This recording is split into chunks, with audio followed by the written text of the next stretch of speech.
Hi friends, this is Amy Boswinkle of Connections Restored TV, an affiliate of the Bill and Callie Show Network. I'm so excited for episode 16 today with my very good friend Benjamin Kelly, who I will introduce to all of you in just a moment. I'm so excited to be able to share Benjamin's story with all of you friends. He is such an inspiration to me and to everyone who knows him. He is an absolutely fabulous human being, and every time I'm around him, I just feel so uplifted, and I leave, and in my whole day, my heart just feels so full of joy. So before I introduce Ben, what I'm going to do is I'm going to read his bio to you, and then we're going to get to know him just a little bit better, all right? So Benjamin Kelly is an instructor and mentor at Purdue Northwest. He is devoted to Spiritual Center and Church, Unity of Northwest Indiana, where Benjamin feels called to ministry. He is a regular guest speaker at Unity in the Dunes. And friends, by the way, Ben is a phenomenal speaker. If you haven't seen him, I highly recommend going to see him. And they do have a Facebook page, Unity in the Dunes. Yes. Okay, and you can catch some of his sermons there. They're absolutely fabulous. Benjamin earned a Master of Science in Mathematics from Purdue. He took many leaps of faith, including leaving the security of the corporate world to teach mathematics. Benjamin has an insatiable yearning and love for wisdom and truth, and follows his heart wherever he goes. Another leap of faith Benjamin took was letting go of his identity to become the man of his heart. For so long, he felt like he was a nobody, even in his own home. He is writing his story in his book, Becoming Benjamin, and I am so excited to read that book, friends. Be sure to be on the lookout for that. Now, Benjamin sheds light on all those he encounters, radiating love into the world as his heart overflows with unconditional love. Oh my goodness, Ben. You are just such an amazing person, and I am so excited to be able to introduce you into the world, into a greater world today. And I was just curious if you would just let us know a little bit about who you are and what you do today, besides teach mathematics and teach at Unity in the Dunes and be of service at Unity of Northwest Indiana. I am a speaker and mentor, and I'm moving into writing and ministry. I take one leap of faith after another. I'm in the midst of another leap of faith. I followed my heart, learning mathematics. I just knew I wanted more math. I loved math. I sought my university, my hometown. I'm a Hammond native, so my hometown university, and I was like, give me all your knowledge. So I love science and mathematics, and my passion for universal truth has now led me to Unity and seeking those universal truths. And from teaching Well, it sounds so much like you have just really stepped into this really beautiful power of understanding who you are and being able to take these universal truths and be able to share it with others in such a beautiful way that it really touches their heart. And I certainly know that Ben has really touched my heart, with the things that he says and the things that he teaches. And I just get curious, Ben, what led you down this path? What got you onto this path to take universal truth, to take math to the level that you have and be able to teach it to others? In the midst of my journey, I found my love for people, and that has overtaken me. And now I'm following my passion to Unity in the Dunes, and it's actually an interesting story. Years ago, I drove out to Unity in the Dunes to see Amy speak. Oh my goodness. And I won their hearts over. They adored me from the beginning, and now some of them even see me as their minister. And I'm excited to take more Unity classes and expand my knowledge of universal truth. Unity is a solid foundation for empowerment and moving into whatever you would like to do with your life. And you said that you really enjoy helping people, that you really feel very connected and called to help people. And I know that people are really drawn to you and your story and the things that you have walked through, and that beautiful like charisma and magnetism that you just exude out into the world. He just draws people to him, friends. And so with that, right, like with that gift that you were born with, how have you been able to see your relationships with other people deepen or strengthen by what you share with them? Well, unity has led me to believe that we are one, and physics teaches us the universe is a hologram. We take our zero-dimensional thoughts, the unseen, and project out into this 3D world. So viewing everything as a mirror and we are one has truly deepened my relationship with others. That there is really no place where I end and you begin. When you look inside the eyes of another, you're connected. We're connected in spirit. Wow, I really felt that. Like, I really felt what you were saying, and I can really identify with, you know, we are one and we are reflections of one another, and to look into one another's eyes and see the other, right? And to see the other. And so I was just curious, how did you arrive at that space? Like, what transformational journey might you have walked through, right? Because I know for myself, what happened with me is that I walked through a lot of pain in my life to be able to arrive to this space of transformation, of understanding we are all one, you know, like, and we are connected, and to have that type of a deep connection to oneself. How did you arrive there? I'm just curious of the journey. My heart was at Unity of Northwest Indiana, and I just knew that I had to take every class, and I wanted to learn everything our Reverend Colvin taught us. And taking those classes of universal truth and empowerment has began this journey, because I found safety and I found my home and my belonging, and that I am loved. And I just knew I was home, and I knew I had to go every week and attend every class that I could. In the midst of teaching at Purdue, I found every other moment at Unity. And then I thought that I needed it every week. I thought that I had to be there, because the one week I missed, you know, I was kind of off, and I just knew I had to be there. And then when all this happened, I found myself standing so strong, and that the church is in my heart and I carry it with me. And music just plays from my heart and flows into the world. Oh my gosh, music just flows from his heart and goes into the world. Isn't that so beautiful, friends? I really felt that. I bet a lot of you did too.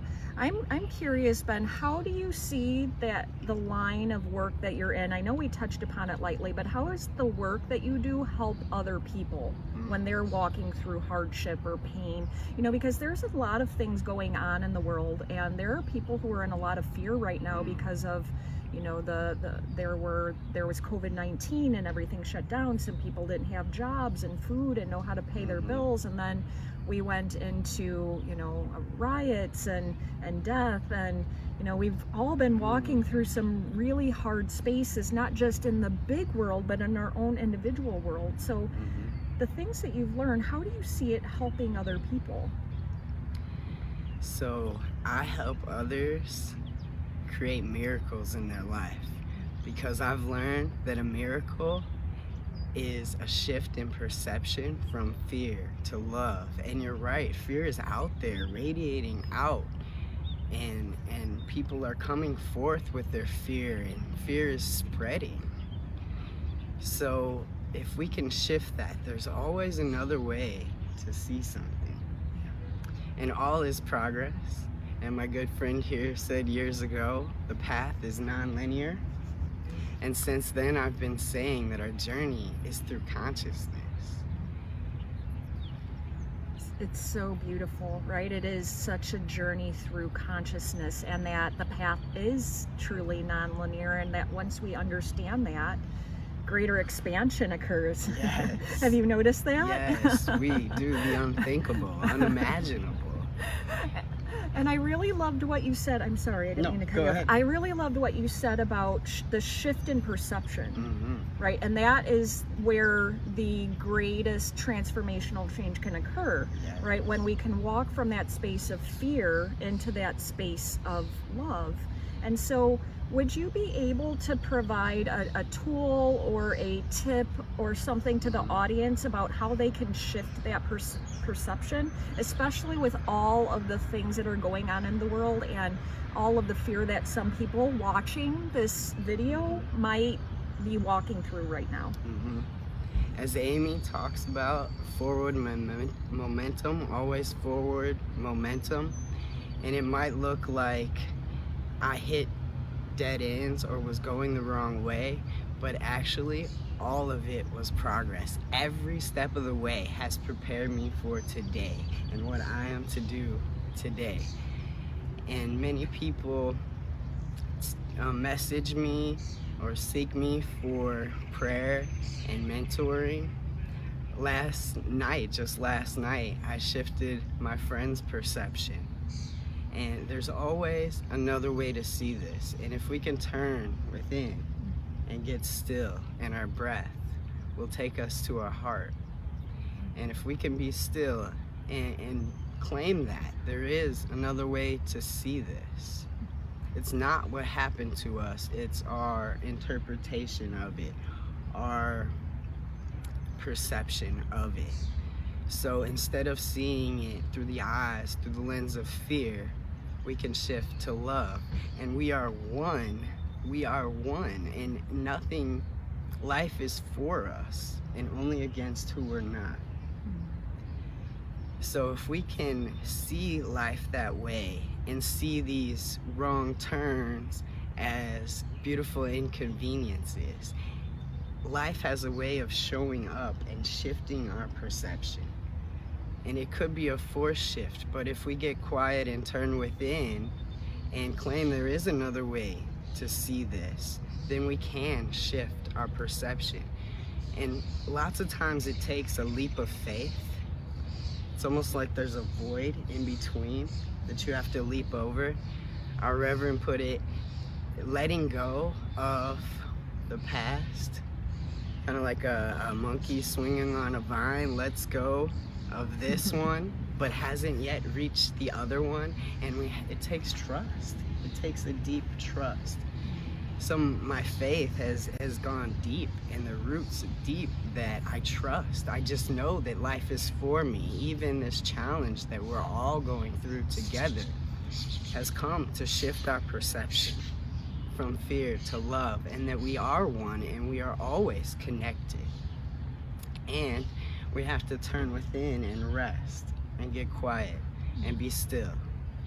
And then when we do that, we're propelled to what we are supposed to do, the perfect thing for us in our life. And we can't see both at the same time. We have to let go of the old before we can reach for the new. So that blank space in between really takes trust to walk through it.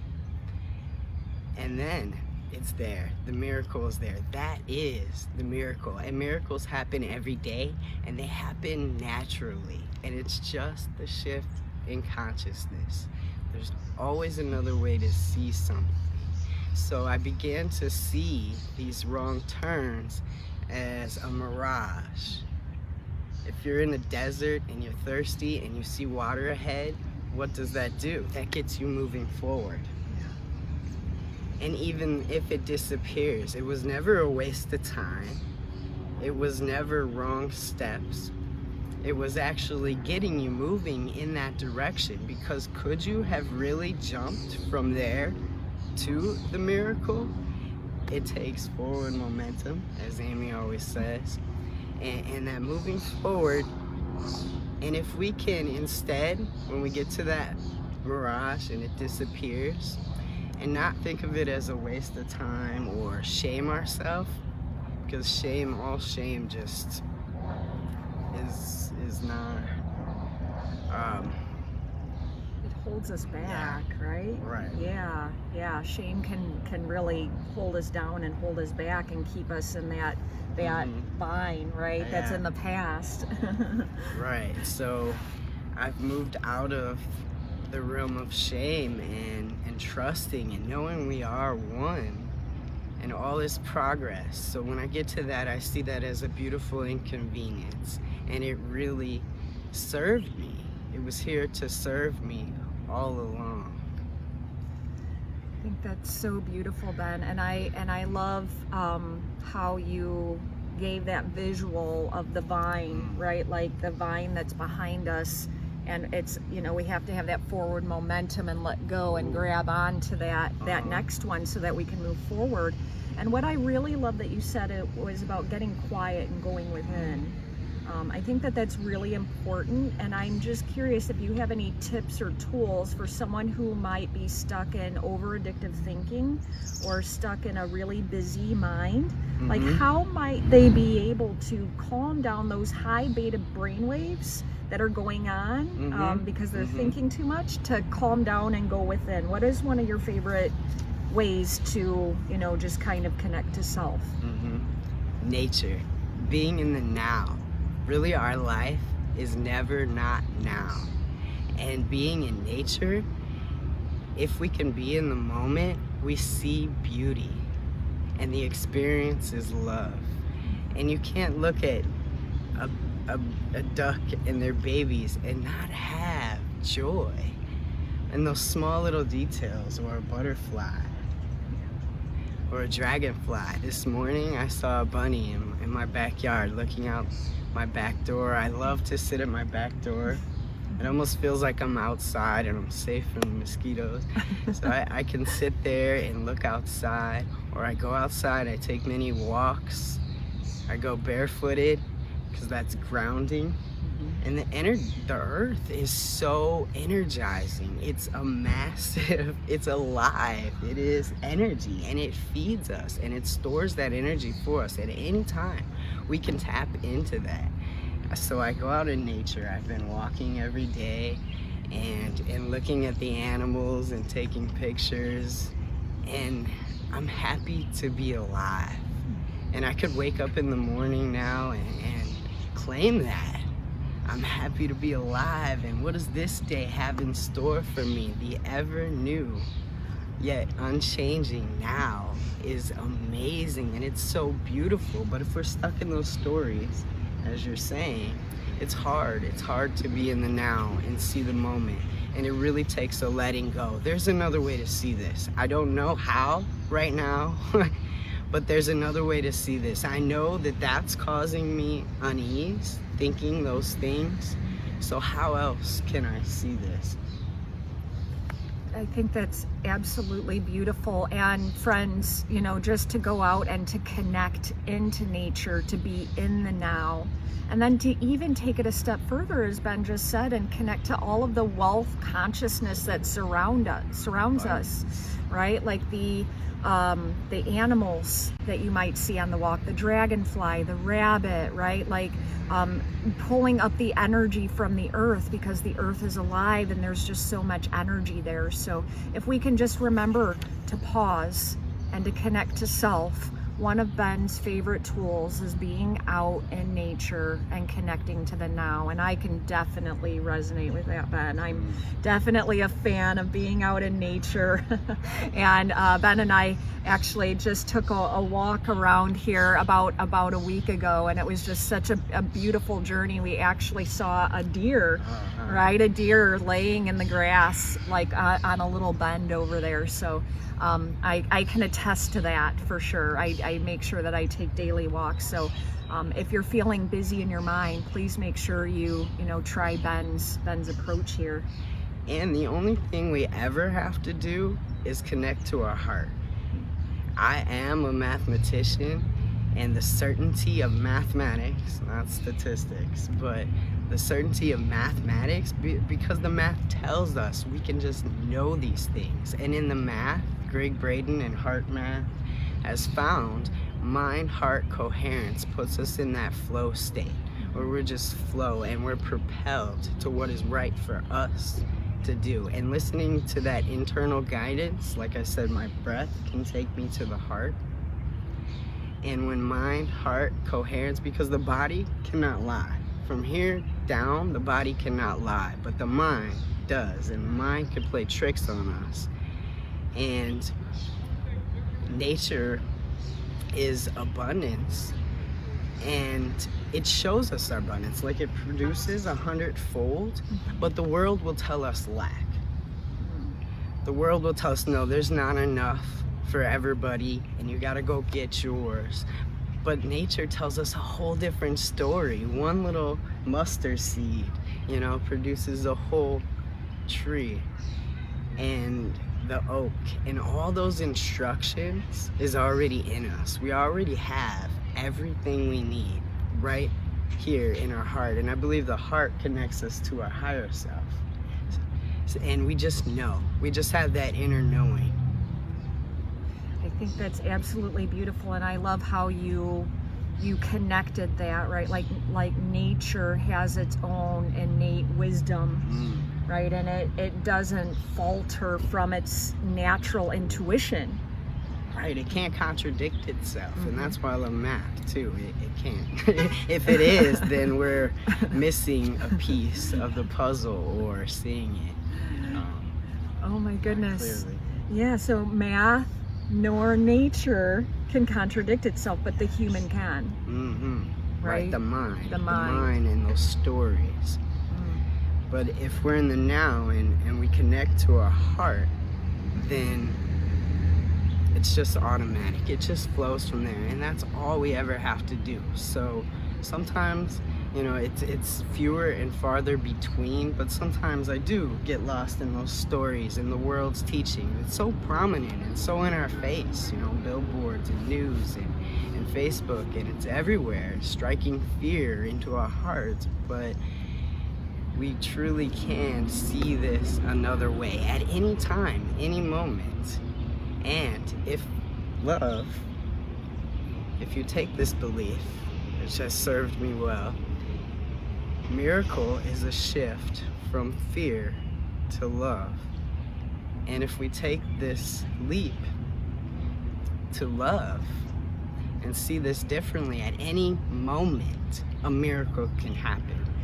You know, the world teaches us it has to take time, but it actually doesn't, because a shift in perception can happen in a snap, in a moment. And our inner world projects into the outer world. So if we change the inner world, rewrite those stories, not that we're changing what happened, but we're changing our view of what happened, our perception, how we see it. Because everything is love or called to love. So even the people that hurt us, they're crying out for love. They just want love. And if we respond with love, then we connect and we're one in that moment. A holy instant, a beautiful moment that we can give them what they need. Because as Amy says, we need to feel we belong, we're safe, and we're loved.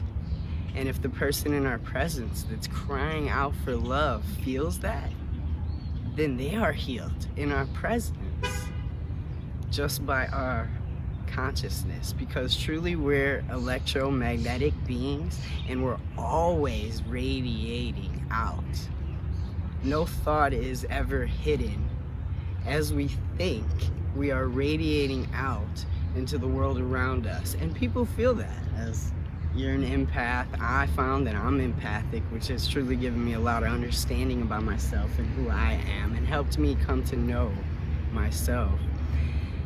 And we radiate those thoughts out. So if we're in judgment or self-defeat or the victim role or any kind of victim role like that, then people feel that.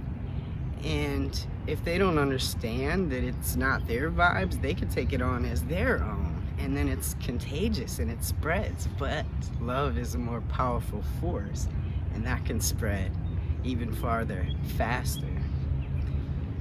So beautiful and so true. Love can spread farther, faster, friends. I don't think there's anything better that can be said in this moment right now. I'm curious, Ben, if people would like to get to know you a little better, hear your teachings, connect with you when Becoming Benjamin comes out, how can they find you? You can friend me on Facebook, Benjamin Kelly. Also, Unity in the Dunes has a page on Facebook where you'll get notifications to all my speaking events. And I'm a regular speaker there now, and I'm moving into ministry, taking classes with Unity and moving in that direction, so you'll see me more and more at Unity in the Dunes. But as of now, I'm scheduled every month, and I am a backup speaker, a last-minute backup speaker too, because I know that the words will be given to me in that hour. And we plan many things, but if we don't hold to them as this has to be the way, but we remain open, then it flows. So Unity in the Dunes webpage, you'll get all my announcements. I'm scheduled once a month and possibly more as time goes on. I'm very excited. I love speaking there so much, and I've had so many I've had so much great, awesome feedback, and I touched their hearts. And it really began teaching. I found I'm a mentor to my students and an inspiration, and changed their lives forever just because of the things I say in class. I help them shift their perception. And you're free to message me on Instant Messenger. I receive prayer requests and mentoring. People tell me what's going on in their life. And then as of just yesterday, I heard, wow, I never looked at it that way. And there was peace. You could just see peace then radiating from their face. So beautiful. So friends, you can do a personal friend request for Benjamin Kelly here on Facebook. You can find him at Unity in the Dunes, and you can also send him an instant private message on Facebook Messenger. I am so excited to have shared Benjamin Kelly with you today, friends. He has been, as I said at the beginning of the show, such an inspiration to me, to all of the members at our church, Unity of Northwest Indiana. He's got one of the hugest hearts just to be in his energy. You're uplifted. He absolutely knows how to shift your perception if you're not in the best of spaces. Always have something positive to say. So I highly recommend getting in contact with Benjamin if his story spoke to you today. Also, please make sure you like and follow the Bill and Callie Show Network. Bill and Callie are absolutely fantastic and amazing. I love and adore both of them. Think the world of them. They're always representing amazing people here in Northwest Indiana and beyond. And if you feel connected to me, again, I am Amy Boswinkle. I am Connections Restored TV and Intuitive, a women's mindset, marketing, and strategy business coach. You can like my business page here on Facebook. It is Connections Restored. We are so excited to have shared with you today the message from Benjamin Kelly. So thank you. Thank you. Of course. Thank you so much, Ben, for being here with us. Have a great day, friends. We'll talk soon. Bye. This episode of The Bill and Callie Show is brought to you by Tiger Plumbing. Whether you need to replace a faucet, overhaul your sump pump, or desludge your drains, call Tiger Plumbing. In today's world, knowing who's at your door is important. Tiger Plumbing sends you your technician's photo, estimated time of arrival, and a little bit about him or her. Hey, Sam likes fishing and camping. Cool.